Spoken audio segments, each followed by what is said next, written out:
Shalom. Call halal Yahweh Bashim Abishai Bashim Rakakwadash.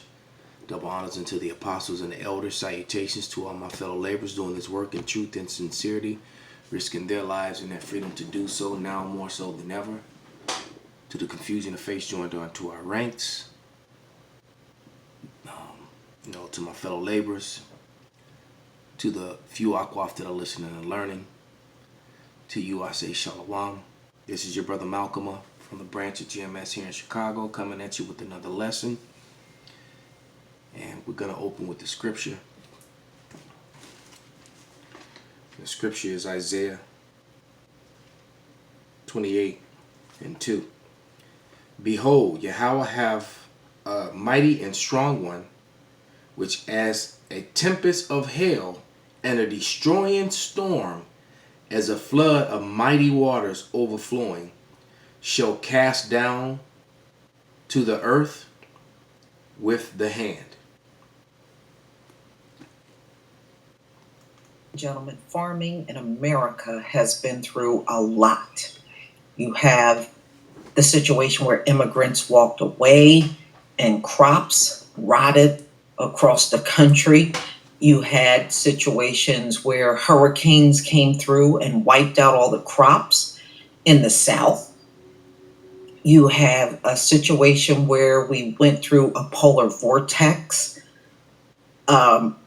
negative degrees and flooding and heavy snow and all kinds of terrible condition. You know, the rain has been endless in parts of the Midwest. And they never bounce back, y'all.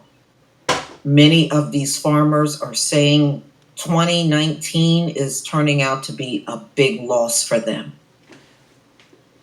So let's get into the story that came out of Seeking Alpha, May 16, 2019. Total catastrophe for U.S. corn production. Only 30% of U.S. corn fields have been planted. 5-year average is 66%. So they went to having 66% of the corn planted down to just 30% in 2019. Wow. 2019 is turning out to be a nightmare that never ends for the agriculture industry, thanks to endless rain and I really tell my friends, you have to go to the store, try the products. It really is so helpful, especially at unprecedented flooding. Fields all over the middle part of the country are absolutely soaked right now. And this has prevented many farmers from getting their crops in the ground. I knew that this was a problem, but when I heard that only 30% of U.S. cornfields had been planted as of Sunday, I had a really hard time believing it. But it turns out that the number is 100% accurate. At this point, corn farmers are up against a wall because crops insurance finally planting dates have either already passed or are coming up very quickly. In addition, for every day after May 15th that corn is not in the ground, farmers lose approximately 2% of their yield.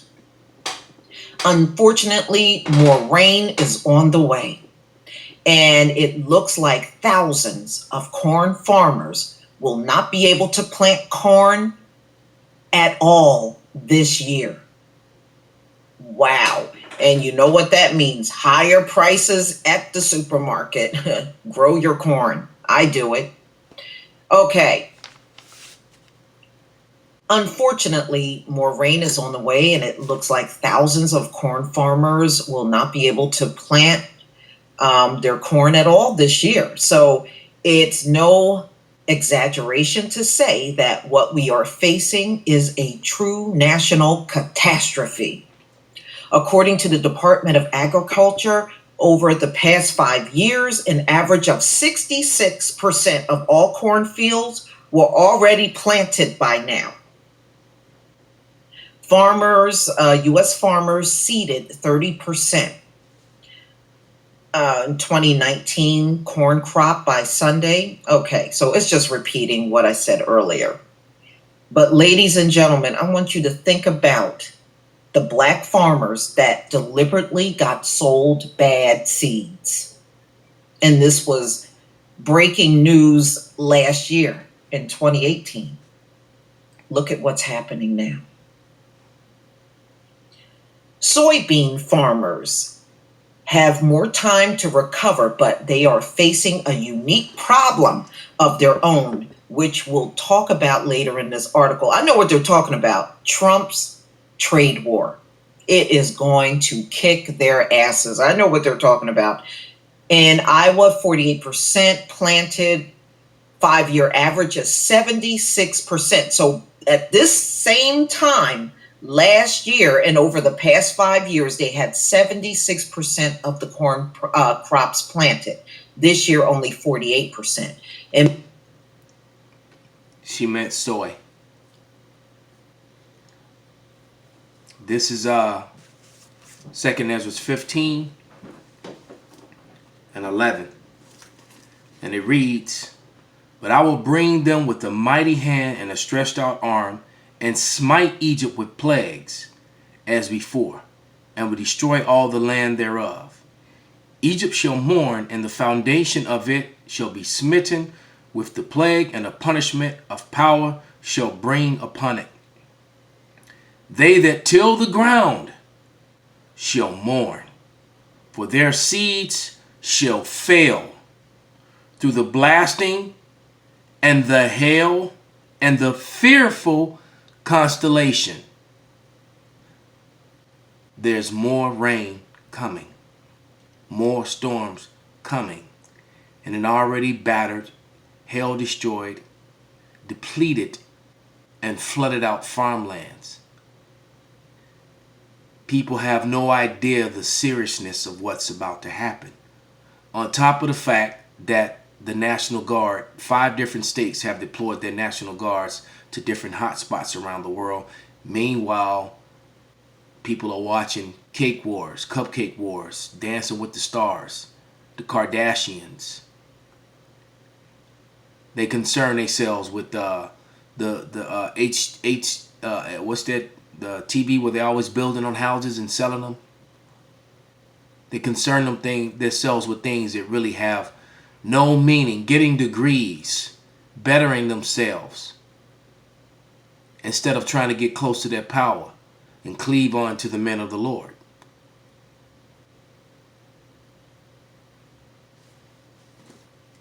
This is Revelation 18 and 11.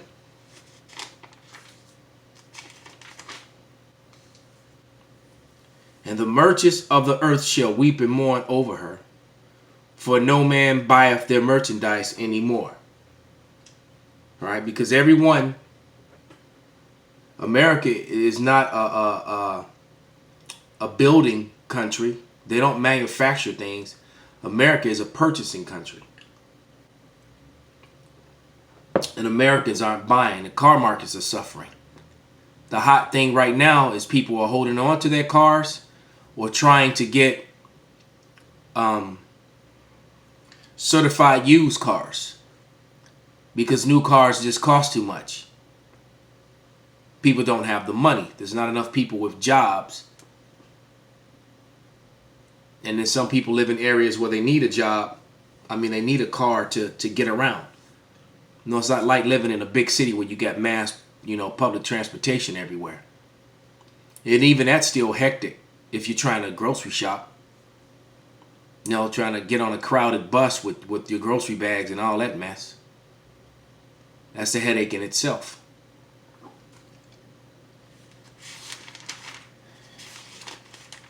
This is Revelation 11 and 18. "And the nations were angry, and the wrath is come, and the time of the dead, that they should be judged. And they that should have give a reward unto the servants, to the prophets, and to the saints, and to them that fear the name, small and great, and shouldest destroy them which destroy the earth. Esau Edom has been destroying the earth. And now the punishment and the payment is falling upon them for doing so. Too much, too little, too late. You know, that was an old song. But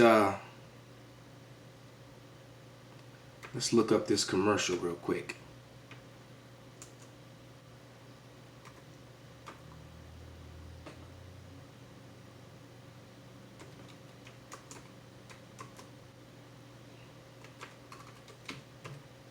There it is.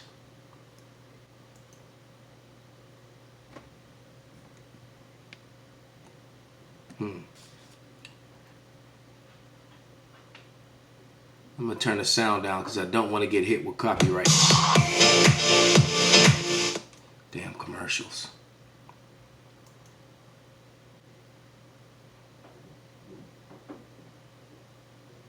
So you got these guys that are selling these bracelets. It's part of their campaign. A couple of Edomites that were traveling, and now they form this 4-ocean thing. And they go around, they hire people to just clean up the ocean, and then you can see the amount of garbage that's put in the ocean. And how all this garbage get put in the ocean? This garbage got put in the ocean